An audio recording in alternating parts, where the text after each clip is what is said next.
What's up? Today I'm inspired to talk about love and all the ways that we mess up and use it incorrectly. First question I want to answer is, what is love? Don't get me wrong, this is not a cynical version of what love is. This is a pragmatic version of what love is.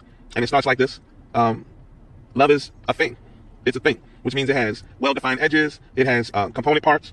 And when those component parts are put together, no doubt you are going to come up with love. So let's talk about the component parts. First one is going to be proximity.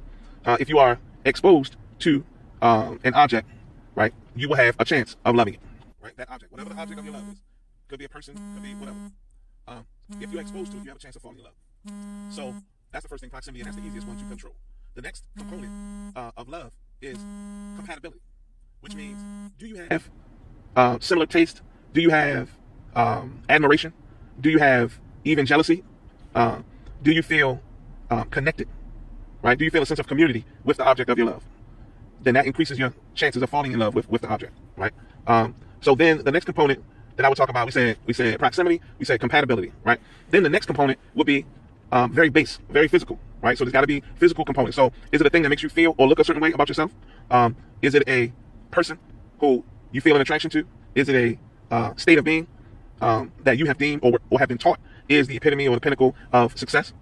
All right, so if you have some base connection to it, like some base attraction to the object, then you're more likely to fall in love with it. The last one is just time, and that just is what it is. So I guarantee you, if you have those four things together, proximity, compatibility, a base or carnal attraction, and time, you are going to come to love that thing. Simple as that. That's the formula. That is the formula. And I defy anybody to show me an example where this happened and people didn't fall in love, even to the point where the thing is obviously against your self-interest, and you still fall in love with it, and you still love it. Now, we talked about the component parts of love, and talk about it in a real pragmatic way.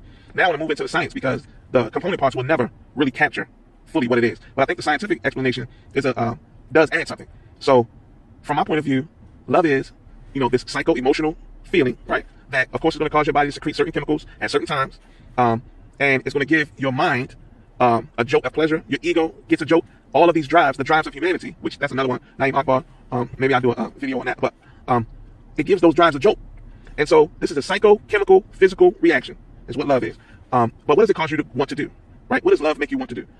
You can list all the things in your life that you've ever done from love, and they all boil down to one word: sacrifice. Sacrifice is when you're giving away something that you desperately need or that you really want, that's very valuable to you, and you're giving this thing away with no expectation, no mandate that it be returned. Now, that's sacrifice. It means that you're giving away not a few dollars, but the rent money.